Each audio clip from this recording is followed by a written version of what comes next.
and we're ready to move to this outside. Remember I said we were going to do something with this. Now I want this to dry overnight, so it was kind of the last thing I wanted to do for this evening. I had put my tape down and kind of having some issues with it because it just does not want to stay. But that's okay because we'll fix that. Now I mentioned that I plan to use Mod Podge to do that, but actually the ink that I bought and used, or the glue that I bought and used with my book, I had enough left that I thought I would use it. I really like this. It's just I was getting low and I can't get it in my town. But it's by Ink Essentials and it's called Glue and Seal. It comes in either a matte or I believe the other one's a glossy finish. This is the first time I've bought this. It's by Ranger. And I just wanted to try it to see how it worked. And I wish I had bought a larger bottle because it works really well. Reminds me of paste that we used to have in kindergarten if you're old like me. Has a little brush on the end. It's kind of sticky. It's white, just like Mod Podge or Elmer's glue or whatever glue you use. But like those same glues, it dries clear. So as it goes over the edges of my book, see it's starting to come up again. But it does a really good job with keeping them down once it dries. So I'm just going over all the edges, especially the seams. Now this, if you're messy like me, will get a little bit messy. So just an alert here. You're going to have a little bit of a mess on your fingers to clean up. I have my little wet wipes all ready for me. I use them for stamping, but I use them to clean myself up too. So then I'm going to just make sure that that's down as I pull the edge over. This may take a couple of coats depending on how well it adheres down. Right now I'm just trying to get it all on there, and then I'll go back with my fingers. There's the messy part, and make sure it's nice and smooth. I have a couple of different types of this paper tape. Again, it's more decorative than it is useful, but I really like it. But the reason I chose this one, the friend that I'm making this book for is a musician. She plays the piano beautifully, and I thought it was fitting to add that to the book. So again, I want to make sure that I get those seams down really well. And it looks like I'm putting a lot of glue on it, but you'll never see it because once it's dry, it forms such a nice binding. I'm a little surprised at how well mine bound. It almost looked like it was always there. It didn't look like it was an added on binding at all. And I really like the way that works. Others that I've seen have used ribbon. That would work as well. I just really like this tape and how it looks. And you see I've kind of, now that it's wet and gooey, I can take my fingers and I can go over it and make it really, make sure it's really down well. Oops, it's a little bit off. It's not very straight back there. But by the time I'm done with the book, if you're looking that closely, you're looking too close. It won't be a problem because of the finishing touches of the book. Now that I've gone over and really flattened it down, I just want to go over it again. If later I look at it and I feel like it needs another coat, I'll just put another coat on it. Let it dry for a few hours so that it's good and dry, and then it'll be good. And like I said, it looks very much like the original black binding once it's all done. I'll probably stack this between a couple of books so that it, or cut something. I'll find something to stack it between to dry overnight, and then I'll be able to finish up my book first thing in the morning. So that is how we do the outer edge. Now, I wanted to show you some cleanup tips. I have kind of this mat underneath. I'm just going to set my book to the side. It's been here through the whole project, and that's just because it's a messy mat. That's what I call it. It's by Ranger Craft, and it's kind of a funny feeling. It's like a plastic mat. Now you do not want to cut on this. This is not self-healing, but it is very cleanable. you probably can't see from the video, but I have glue on here.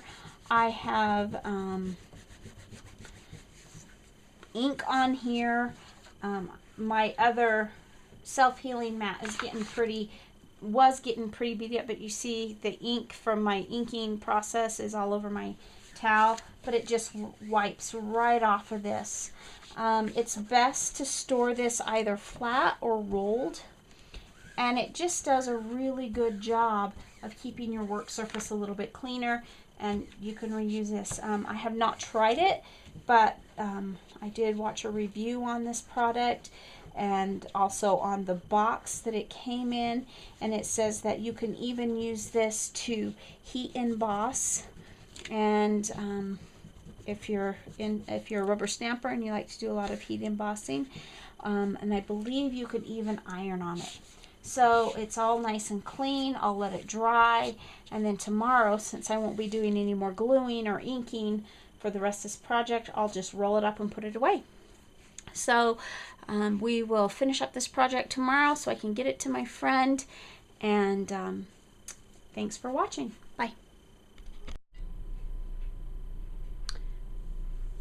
So we're about to finish up our book. I just wanted to take a second to show you the spine that we talked about last night.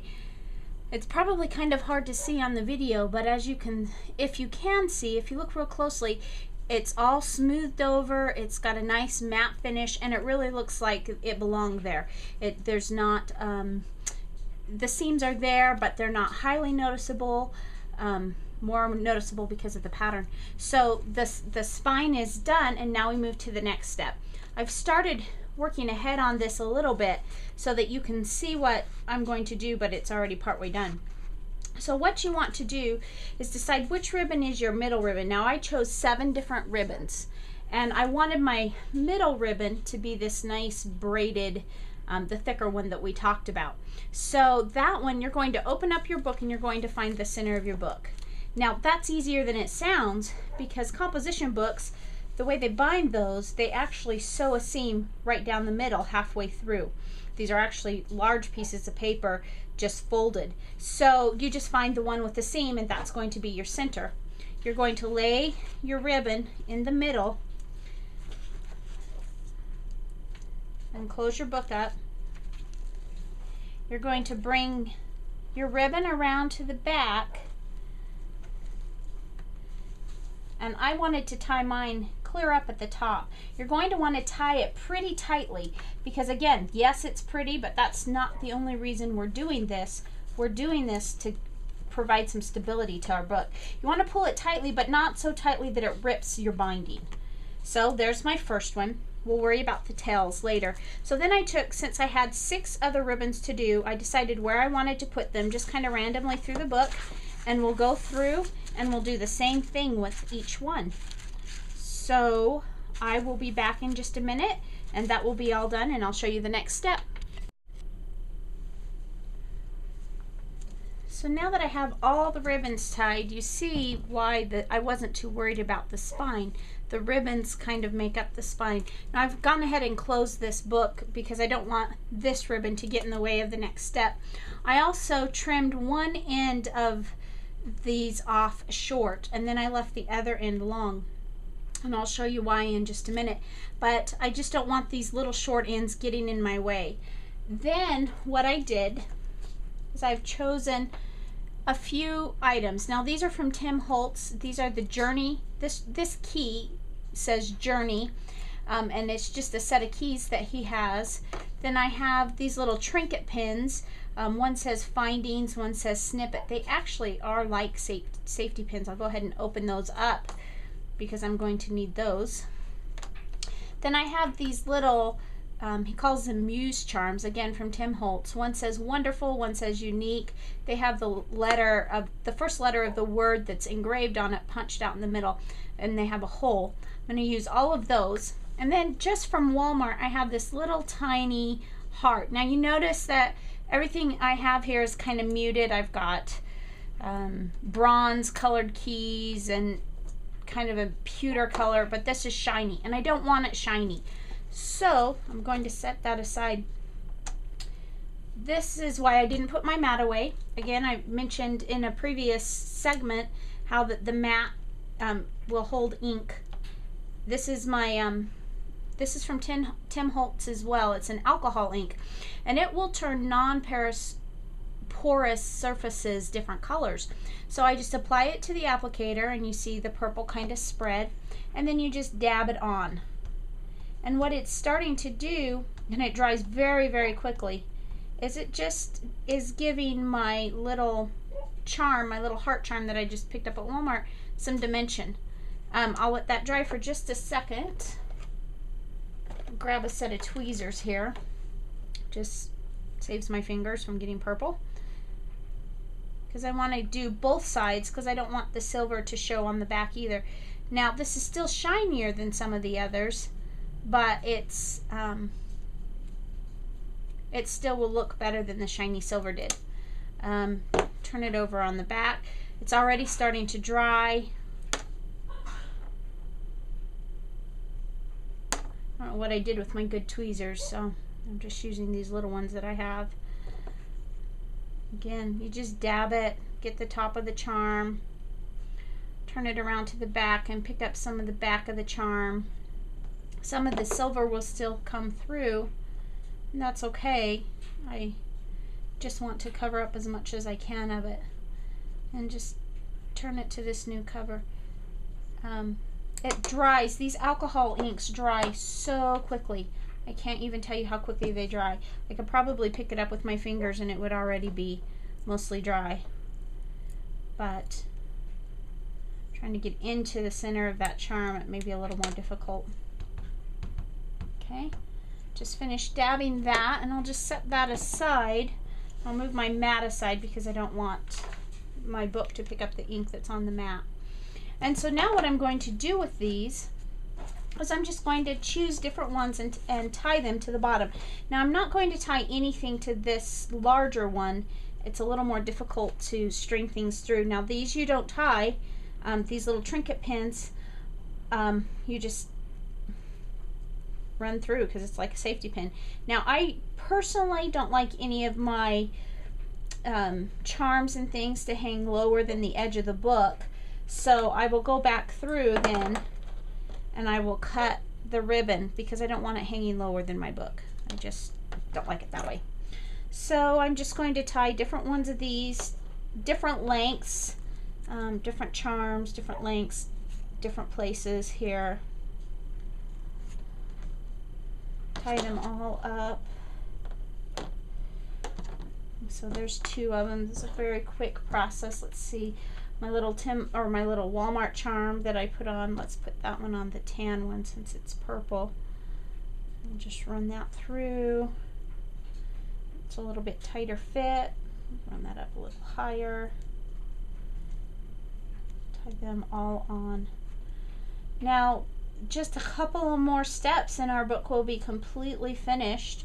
And these are really simple steps. I didn't get one out to show you, but I think on the inside cover I plan to go back through and just on the pocket inside I'm going to get a sticker with my friend's initial on it and put that on the inside. I have these little sticker holders that I'll show you in a minute, and I'll just put that on the inside with just her the first initial of her first name. That'll just take a few seconds to do. And then then there's just one other tiny step when I get these last two charms attached, and I'll show you how to do that, and then our book will be complete.